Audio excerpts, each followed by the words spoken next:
governo mundial. Vou prosseguir falando sobre este tema desta feita, como subtema a segunda besta. A segunda besta está referida em Apocalipse 13, a partir do verso 11. Falamos anteriormente sobre a primeira besta, que é o anticristo. A segunda besta é o falso profeta. Então vamos ler Apocalipse 13, 11, que diz o seguinte: E vi subir da terra outra besta, e tinha 2 chifres semelhantes aos de um cordeiro, e falava como dragão. Então a primeira característica desta segunda besta, que é o falso profeta, é que ela tinha 2 chifres semelhantes aos de um cordeiro. Seguindo essa tese de que a Escritura se interpreta com a Escritura, eu vou lá para Daniel, capítulo 8, onde aparece lá um carneiro que tinha 2 chifres, o que não é nada demais, porque normalmente os animais que nós conhecemos têm 2 chifres. Já que o unicórnio, provavelmente ninguém nunca viu, né? Somente em ficção. Então, Daniel 8,3 diz assim: Levantei os meus olhos e vi, e eis que um carneiro estava diante do rio, o qual tinha 2 chifres, e os 2 chifres eram altos, mas um era mais alto do que o outro, e o mais alto subiu por último. E ainda Daniel 8, verso 20, o anjo Gabriel vai dar a explicação e vai dizer o seguinte: Aquele carneiro que viste com 2 chifres são os reis da Média e da Pérsia. Então ali era um carneiro com 2 chifres, e aqui essa besta tinha 2 chifres semelhantes ao de um cordeiro. Um cordeiro é um filhote de carneiro, e um carneiro é um cordeiro adulto. Então eu quero ligar essas 2 escrituras para tentar entender, e aqui eu não estou afirmando dogmaticamente que seja assim, mas chamando a nossa atenção para fazer essas comparações, a analogia da fé. Já que o carneiro que aparece em Daniel 8, e tinha 2 chifres, eram os reis da Média e da Pérsia, a Média, provavelmente esse povo se diluiu, né, com o passar dos séculos, mas a Pérsia nós a temos bem presente na nação do Irã. O Irã é a antiga Pérsia. E eu quero chamar a atenção para o fato de que o Irã, como eu já disse, não é uma nação árabe, mas uma nação persa. Tanto é que o idioma falado no Irã não é o árabe, mas o persa, embora eles sigam a religião islâmica. E um fato importante do nosso tempo que aconteceu foi que em 1979 teve início a Revolução Islâmica Moderna. O Ayatollah Khomeini liderou essa Revolução Islâmica, depondo o Shah Reza Pahlavi. E então, em 1979, foi fundada no Irã uma República Islâmica. De lá para cá isso evoluiu, nós temos hoje essa Revolução Islâmica como grande protagonista no cenário mundial, no que acontece hoje no mundo. E eu acredito que essa importância do Islã, da Pérsia, nesse cenário do governo mundial, nós vamos ver isso aumentar cada vez mais. Aqueles que estudam o assunto sabem que há uma importância muito grande do Irã e da Revolução Islâmica nesse tema do governo mundial. Então essa segunda besta, ela é uma figura religiosa. Creio eu que ela é uma figura religiosa. O anticristo, creio, será uma figura política. Enquanto que o falso profeta, que no caso aqui a segunda besta, é uma figura religiosa, seguindo aquele padrão que existe no Antigo Testamento. Eu creio que ali é um princípio espiritual, que geralmente é o governante que tem uma atividade política e um outro assessor religioso. No caso de Israel, por exemplo, tinha o rei, mas tinha os sacerdotes. E, geralmente o rei tinha um profeta como seu, talvez, consultor para a religiosa. Davi teve Gade, teve Natã. E nós vemos, por exemplo, quando os judeus voltaram do cativeiro babilônico, Zorobabel era a figura do governante, e Josué, filho de Josadá, que era o sumo sacerdote. Então essa figura de uma autoridade política e uma autoridade religiosa ao seu lado é algo que está, pelo menos no Antigo Testamento, bem definido.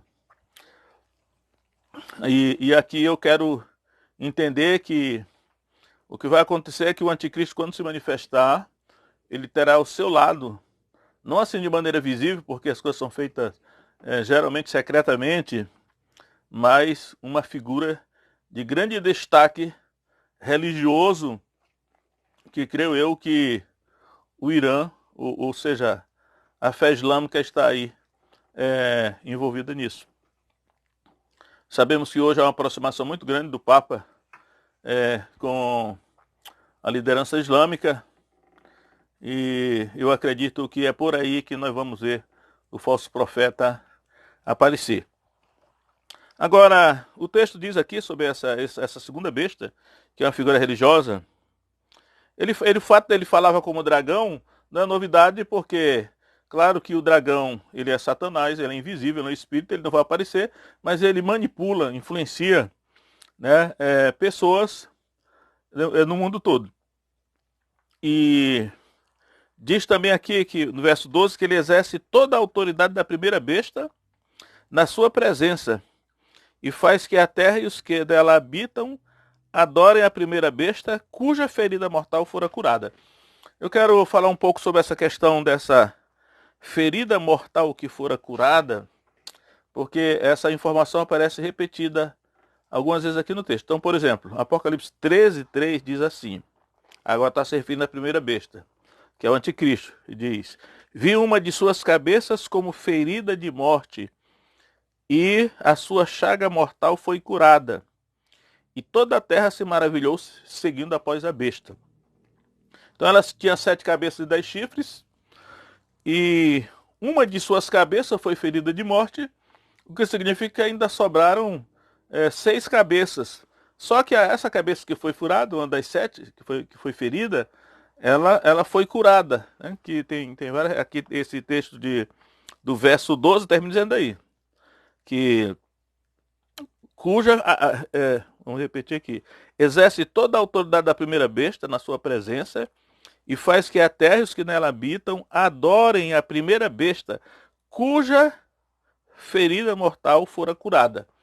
Ou seja, a segunda besta, ou o falso profeta, ele vai induzir o mundo todo a adorar a primeira besta, que é o anticristo. E aí a informação repete, cuja ferida mortal fora curada. Ou seja, então ele voltou a ter 7 cabeças, já que a cabeça que foi ferida, ela foi curada. Então, e o verso 14, não vou ler o verso 14 todo, porque lá no final ele fala novamente disso aí, diz assim: e enganos que habitam na terra, com os sinais que lhe foi permitido que fizessem em presença da besta, dizendo aos que habitam na terra que fizesse uma imagem à besta, que recebera a ferida da espada e vivia.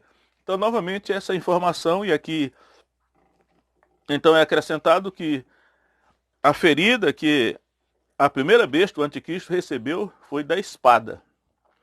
Creio eu que o sentido espiritual da espada é a palavra de Deus, Efésios capítulo 6 lá, a espada do Espírito, que é a palavra de Deus, pode ser esse o sentido. Ela foi ferida por uma espada. Mas diz aí que ela recebera a ferida da espada e vivia. Eu sei que ao longo dos anos, por exemplo, eu tenho estudado este assunto, lido livros sobre escatologia, e muita gente já escreveu a respeito do que era essa ferida numa das 7 cabeças da besta. E só que eu acredito que à medida que nós vamos nos aproximando do final dos tempos, nós vamos tendo mais condição de entender e interpretar aquilo que está escrito, já que muitas vezes o que está escrito ainda não aconteceu. Como não aconteceu, nós não temos condições de dizer realmente o que é. Mas assim como eu chamei a atenção da Revolução Islâmica moderna, em 1979, eu quero lembrar também que em 1989, ou seja, 10 anos depois, nós tivemos um fato de grande importância política e eu acredito que pode ter algo a ver com isso. Quero dizer, não estou sendo dogmático a respeito a isto, porque nós não temos o quadro todo fechado, mas devemos chamar a atenção. Em 1989 foi a chamada queda do Muro de Berlim. E aí houve todo aquele alarde no mundo, dizendo, olha, o comunismo foi derrotado, o comunismo acabou. Quando hoje nós vemos que não é nada disso, né? O comunismo nem foi derrotado nem acabou. Tanto é que praticamente o comunismo hoje já está praticamente dominando o mundo todo. Nós estamos exatamente no meio dessa guerra, que é uma guerra em várias frentes. Então, eu fico imaginando se essa ferida da espada em uma das cabeças da besta não é esse fato, porque diz lá repetidamente aqui no texto que foi curada essa cabeça. Então devemos chamar atenção para esses fatos, porque o governo mundial está se fechando, está se concretizando. E a qualquer momento nós também podemos identificar não somente a primeira besta, como a segunda besta, que é essa figura religiosa que vai auxiliar o anticristo nessa questão do governo mundial. Então, agora, verso 15, ele vai dizer assim: e foi-lhe concedido que desse espírito, não antes disso, porque tem a questão da marca da besta, verso 14, e enganos que habitam na terra, com os sinais que lhe foi permitido que fizesse em presença da besta. Então, essa segunda besta, que é o falso profeta, ela vai fazer sinais, né? Sinais, na Bíblia, geralmente, no Novo Testamento fala sinais e maravilhas, milagres. E aqui, ela está dizendo que ela vai fazer sinais. Sinais são milagres. Pode ser milagres verdadeiros ou aparentes, para enganar os que habitam na terra. Então, eu acredito que isso ainda não aconteceu, porque quando acontecer, nós iremos ver claramente esses sinais, essas maravilhas, esses milagres, prodígios, que é uma linguagem muito comum.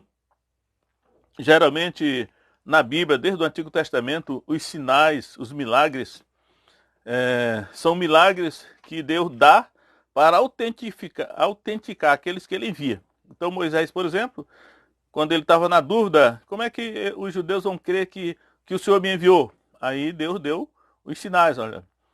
Os milagres que você vai realizar na presença dele vai convencê-lo de que eles foram enviados por Deus. Todo o ministério de Jesus, que foi palmilhado de milagres, sinais e maravilhas, ele sempre dizia que eram evidência de que ele foi enviado pelo Pai. Então, geralmente, quando Deus envia alguém, ele dá sinais e milagres, sinais e maravilhas para autenticar. Não, realmente foi Deus que enviou. Por isso que há toda essa controvérsia, porque quando Jesus também enviou os apóstolos, ele deu sinais e maravilhas para que eles realizassem esses milagres como uma espécie de autenticação do seu ministério, que realmente era de Deus. E o apóstolo Paulo mesmo, que depois ele vai falar em 2 Coríntios 12, creio que é 12, ele vai dizer assim: as credenciais do meu apostolado foram realizadas entre vós por sinais, prodígios e milagres. Então Paulo vai dizer, olha, a prova de que eu realmente sou um apóstolo verdadeiro, no caso enviado por Jesus, são os milagres que eu realizei. E aí, nessa mesma linha, essa figura religiosa, por isso que ele tem a figura de um profeta, assim como Natã auxiliava Davi, Gade também era aquela figura espiritual que ao lado do rei, para aconselhar nas questões espirituais. Essa figura religiosa chamada falso profeta, a segunda besta, ela vai apresentar sinais e maravilhas para dizer que ela é enviada por Deus, que é da parte de Deus. Porém, esses milagres serão falsos, né? Em outros contextos, nós vamos ver que o anticristo vai fazer sinais e maravilhas, mas o falso profeta também fará. São sinais falsos, maravilhas falsas. Mas é uma forma de enganar as pessoas para que todos acreditem que foram enviados por Deus. Então, por isso que ele refere essa questão dos sinais aí. Verso 14, enganos que habitam na terra, com os sinais que lhe foi permitido que fizesse, em presença da besta, dizendo aos que habitam na terra, que fizesse uma imagem à besta, que recebera a ferida da espada e vivia. Então aqui nós vamos encontrar essa informaçãozinha, de que essa segunda besta, o falso profeta, ela vai dizer aos que habitam na terra, que faço uma imagem à besta. A palavra imagem, né, que é uma palavra muito comum na Bíblia toda, né? Aqui no grego do Novo Testamento, a palavra imagem aparece a palavra icona, de ícon, que geralmente em português é transliterado como ícone. O ícone é uma imagem. Geralmente há imagens muito referidas do Antigo Testamento, imagem de escultura, imagem de fundição, que era a forma como os pagãos eles faziam imagens, representações dos seus deuses. Os deuses são espíritos, os deuses são demônios, né? Anjos caídos. Eles não têm corpo, mas de alguma maneira, desde a antiguidade, os seres humanos eles fazem imagens, representações físicas dessas entidades que se apresentam como deuses. E hoje, naturalmente, para enganar as pessoas, usa até outros nomes. Então, informado aqui que a segunda besta, ela vai dizer para as pessoas fazerem uma imagem da besta. Uma imagem da besta. Ora, a besta é o anticristo. Eu fico imaginando, então, uma imagem da besta. Como será essa imagem? Um ícone. Como será essa imagem? Mas ela vai induzir a toda a terra, né, a fazer essa imagem. E aí, verso 15 vai dizer, e foi-lhe concedido que desse espírito à imagem da besta, para que também a imagem da besta falasse. Então, é claro que as imagens, né? As imagens, elas são uma das coisas que no Antigo Testamento, principalmente, que Deus fala muito nisso, Isaías fala muito nisso, que as imagens que os pagãos faziam, elas eram esculpidas de um pedaço de madeira, ou então eram feitas de metais, né? Por isso que não pode fazer nem de escultura nem de fundição, porque se fosse de metal, a imagem, eles eram fundidas de metais derretidos. E quando eram de madeira, como até hoje acontece, elas eram então esculpidas de pedaços de madeira. E aí Deus diz muitas vezes lá no Antigo Testamento que elas não podem ver, nem ouvir, nem falar, nem andar. Ou seja, são ídolos mortos, essas imagens. Só que aqui, a informação nova é que o falso profeta, ele vai fazer, foi-lhe concedido que desse espírito a imagem da besta, para que também a imagem da besta falasse. Então essa imagem que será feita por instigação do falso profeta, a imagem da besta, ela vai falar, ela vai ter vida e ela vai se manifestar. Então eu creio que isso, nós temos que ter cuidado para ficar atento, para saber quando isso vai acontecer, mas como aqueles que seguem estudando o assunto sabem, a questão da tecnologia hoje está muito avançada. E uma coisa que se fala muito hoje é sobre inteligência artificial.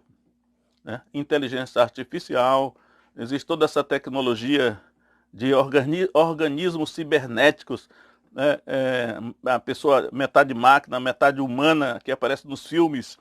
Muitas dessas coisas são baseadas em realidades que estão ocultas ainda, mas que já existem. Então eu mesmo coloco sob suspeita essa questão da inteligência artificial. Eu fico me perguntando, como assim inteligência artificial? Aquilo que tem vida, que fala, é porque tem espírito, tem algo imaterial, né?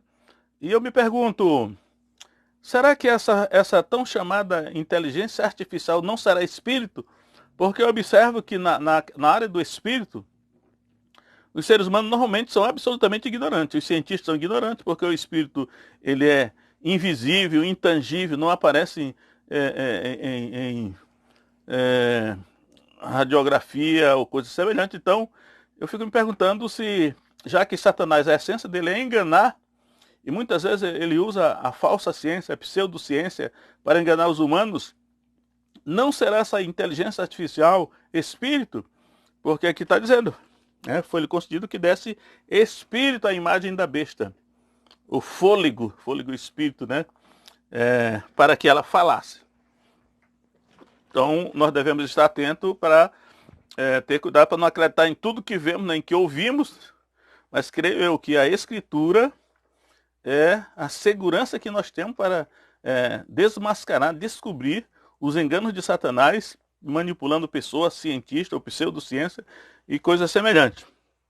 Então diz aí, e aí vem a informaçãozinha, e fizessem que fossem mortos todos que não adorassem a imagem da besta. Aí mais uma vez, eu digo para vocês que essa é uma informação assim desagradável, mas que é necessário falar, porque nós não podemos fechar os olhos para aquilo que está escrito. O que está escrito vai acontecer, não podemos dizer a data, mas que vai acontecer com certeza. Então, essa informação, fizessem que fossem mortos todos que não adorassem a imagem da besta. Então, como eu já disse numa outra oportunidade, a adoração será exigida. E será exigida a adoração dessa imagem da besta. E quem não se curvar e não obedecer será morto. Ele faz que fossem mortos, todos. Né? Quando eu leio isso aqui, eu lembro mais uma vez de Daniel capítulo 3, onde Nabucodonosor, que é um tipo do anticristo, ele manda erigir uma estátua de 60 côvados de altura e 6 côvados de largura, e faz um decreto exigindo que todos os povos, nações e línguas adorem aquela estátua de ouro que Nabucodonosor erigiu. Aquilo ali é realmente uma profecia para o futuro, né? A figura do que o governante mundial, que é o anticristo, fará. Exigirá uma adoração mundial.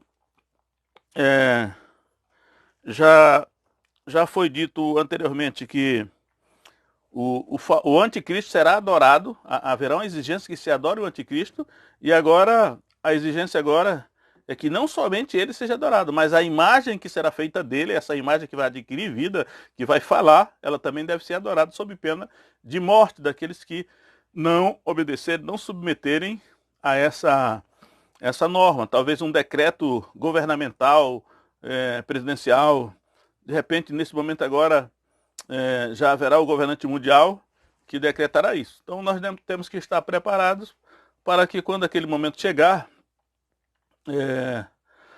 nós não estejamos na ignorância, né? Porque as consequências para aqueles que receberem, que se curvarem e adorarem, elas serão terríveis, né?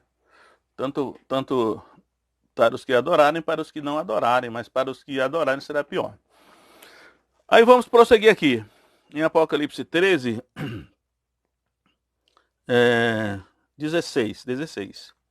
E faz que a todos, pequenos e grandes, ricos e pobres, livres e escravos, lhe seja posto um sinal na sua mão direita ou nas suas frontes. Então, chegamos aí a esse sinal, que algumas traduções trazem marca. Sinal, marco, acho que é melhor usar a expressão marca, que é mais conhecida. Então, faz que a todos seja posto uma marca. E essa marca eu tenho visto e ouvido de várias explicações, né? Modernamente, Alguns acham que a marca é isso ou a marca é aquilo. Então vamos conversar um pouco sobre essa marca. Essa palavrinha em marca, que aparece aí, o sinal, em Apocalipse 3,16, a palavra grega é caragma, né? A palavra é caragma. E segundo a concordância de Strong, ela significa esculpir, entalhar ou gravar. Nesse sentido, veja que são palavras assim, de certa maneira, que nos dão uma direção, mas não diz especificamente o que é. Pode ser alguma coisa que cai dentro dessa categoria aí. Eu digo que não é selo porque a palavra selo é esfraguida, que aparece em Apocalipse 7,2 e seguinte, né? Então, mas é caragma, e o sentido é esse aí.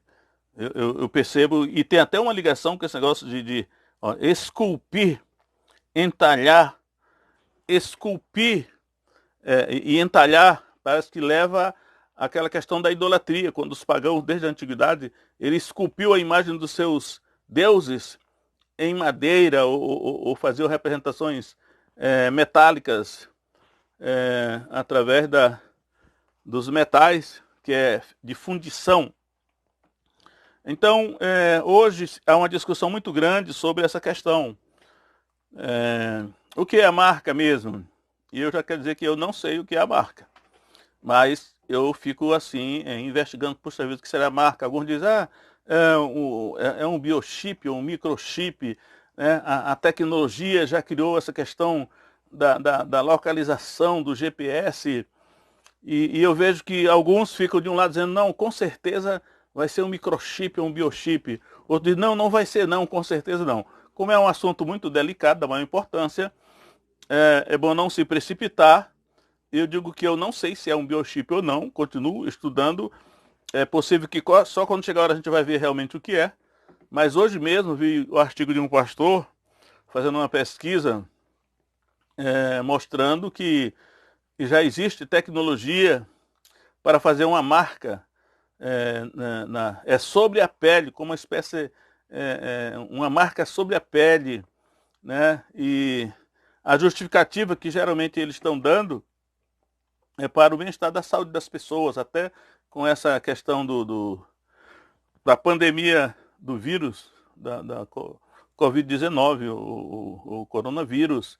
Ele já tem uma justificativa para impor a toda a população mundial essa marca que vai ter todas as informações médicas e coisas semelhantes. Isso não sabemos, pode ser, pode ser, eu não descarto que seja. Pode não ser, também pode. Então, mas é bom a gente continuar vigiando e tendo cuidado, porque o que eu vejo aqui no texto, que nós temos certeza que está no texto, é que eles que eles vão usar de engano, né? A essência de Satanás é enganar e mentir. Então, o sistema mundial que está sob o controle de Satanás, sob o seu governo, ele vai usar o engano, vai usar a mentira. Né? Hoje mesmo, dentro dessa controvérsia sobre o Covid-19, a gente já vê tantas versões achando, e já tem até prova mesmo que há muita mentira, muito engano, muita manipulação sobre a população mundial para exercer o controle sobre as pessoas, usando o medo, a desinformação, com mensagem massiva pelos meios de comunicação, especialmente pela televisão, para apavorar o povo, de levar o povo a aceitar qualquer coisa que o Estado impuser. Então, nesse meio aí, virá essa marca, caragma. E essa marca, as pessoas serão enganadas para colocar essa marca. Vamos ver aqui. O que nós vemos aqui no texto é o seguinte. Para que... Tá. E faz que a todos pequenos e grandes, ricos e pobres, livres e escravos, lhe seja posto um sinal na mão direita ou nas testas. Então, a informação que tem aqui no texto é que essa marca, ou esse sinal caragma, será colocado na mão direita ou na testa. Né? A testa, algumas traduções estavam fronte, mas eu vejo que a versão aqui está testa. Então, quando essa marca for colocada na testa ou na mão direita. Então, essa é a certeza que a Bíblia aqui está dando, que serão nesses dois lugares do corpo. E a outra coisa que destaca aqui, é, verso 17, para que ninguém possa comprar ou vender, senão aquele que tiver a marca. Então, comprar ou vender. Aí pegou aqui na questão econômica, que é exatamente o que nós estamos vendo hoje aí, né? Uma disputa entre a questão da saúde ou a questão da economia. Mas o certo é que o texto está dizendo que ninguém poderá comprar ou vender se não tiver a marca. E eu fico me perguntando como é que os cristãos, né, os discípulos de Jesus, chamados aqui os santos, aqui na Bíblia, como é que eles vão viver, já que não poderão comprar ou vender se não tiver essa marca. Então muita gente já está assim se retirando, talvez para locais assim, para algum sítio, algum lugar, e aprendendo a viver de uma maneira primitiva. Muita gente se previne daí, só que a maioria não está. Então, mas isso, eu fico me lembrando que está no Antigo Testamento, quando houve aquela fome em Israel, na época do profeta Elias, Deus enviou corvos para levarem alimento para Elias, amanhã à tarde, às margens do riacho de Querite. Depois mandou que uma viúva sustentasse o profeta, depois um anjo veio trazer pão e água para o profeta. Ou seja, creio que está chegando a época que nós teremos que novamente aprender a depender diretamente de Deus para a nossa alimentação. Quando Jesus multiplicou os pães e os peixes, ele estava mostrando que Deus se importa com aquilo que nós precisamos comer e aquilo que nós precisamos beber, e até o que vestir, como ele diz lá, né? Comer, beber e vestir são coisas essenciais que podem manter vivo o ser humano. Então devemos aprender desde já a orar a Deus com fé. Senhor, venha suprir nossas necessidades nessas áreas aí, porque estamos caminhando para lá. Agora, diz aí, para que ninguém possa comprar ou vender, senão aquele que tiver o sinal, ou a marca da besta, ou o nome da besta, ou o número do seu nome. Então são três coisas. É a marca da besta, o número da besta, ou o nome da besta, né? A marca da besta, o nome da besta, ou o número do seu nome. Então, são essas três coisinhas aí. O capítulo, o verso 18 aqui, lança esse desafio que até agora eu não me atrevi, eu não sei realmente como achar isso, mas diz aqui há sabedoria. Aquele que tem entendimento, calcule o número da besta, porque é o número de um homem, e o seu número é 666. Então, já tenho visto que várias pessoas tentaram calcular, mas não sei se alguém obteve sucesso nessa questão. Pelo sim ou pelo não, eu quero mostrar aqui, para finalizar, as consequências de se receber essa marca da besta.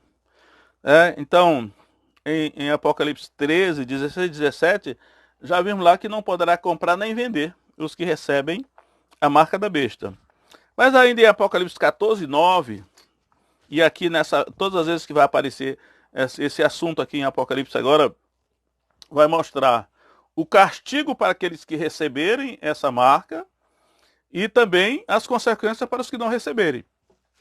Então, por exemplo, Apocalipse 14, 9 diz assim: E seguiu o terceiro anjo, dizendo com grande voz: Se alguém adorar a besta e a sua imagem, e receber o sinal na sua testa ou na sua mão, também o tal beberá do vinho da ira de Deus, que se deitou, não misturado, no cálice da sua ira, e será atormentado com fogo e enxofre, diante dos santos anjos e diante do Cordeiro.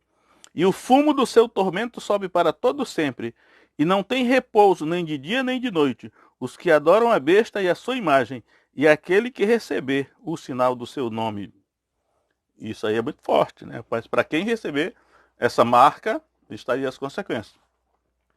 Ainda em Apocalipse, aqui eu já...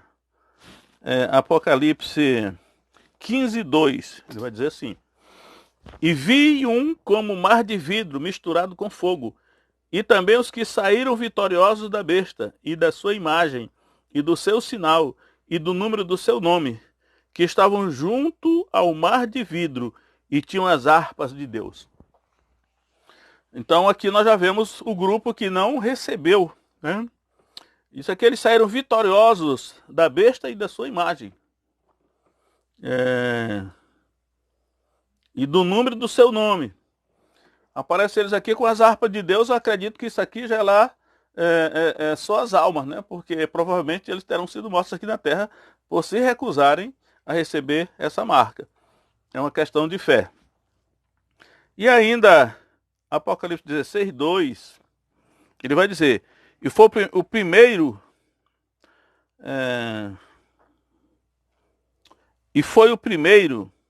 desceu o primeiro anjo, e derramou a sua salva sobre a terra, e fez uma chaga má e maligna nos homens que tinham o sinal da besta e que adoravam a sua imagem.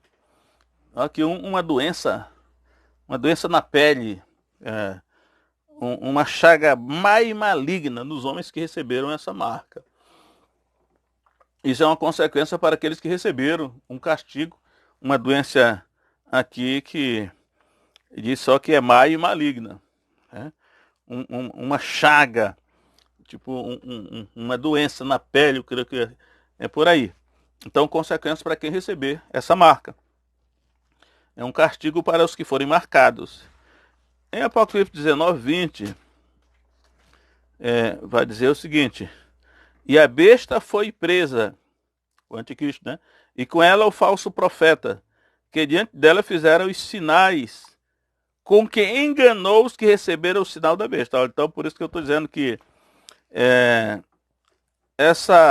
o falso profeta, aquele que vai estar no comando disso aí, ele vai enganar as pessoas para que elas sejam convencidas a receber essa marca.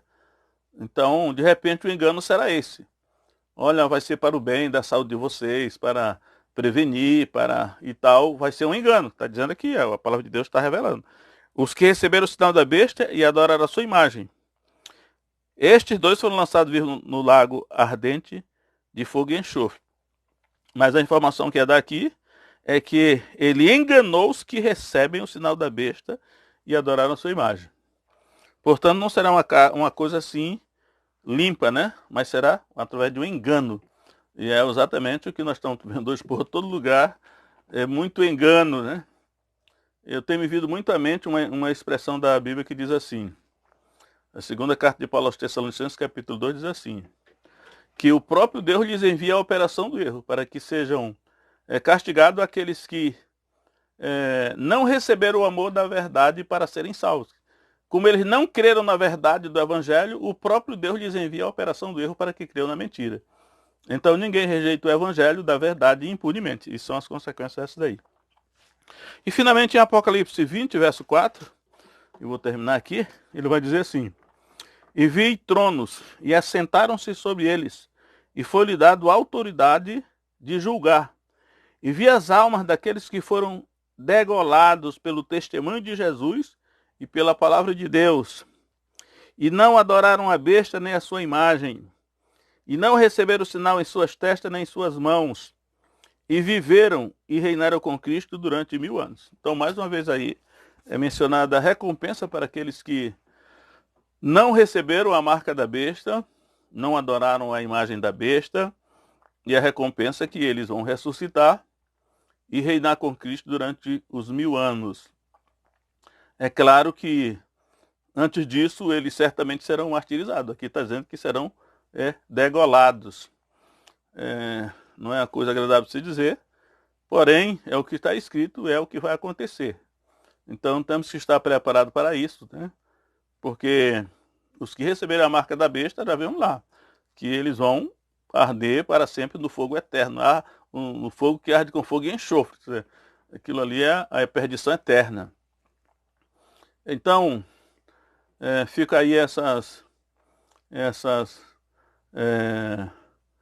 reflexões para que nós não sejamos surpreendidos e ficarmos, como alguém já disse, né, com o olho na Bíblia e outro nos acontecimentos que estão já em nosso redor. Nós estamos vendo as coisas acontecerem diante dos nossos olhos, o cumprimento da profecia. As coisas estão realmente acelerando. Então vamos nos preparar para isso, de tal maneira que nós não sejamos enganados para receber essa marca. Amém? Que Deus abençoe cada um de vocês, em nome de Jesus. Amém.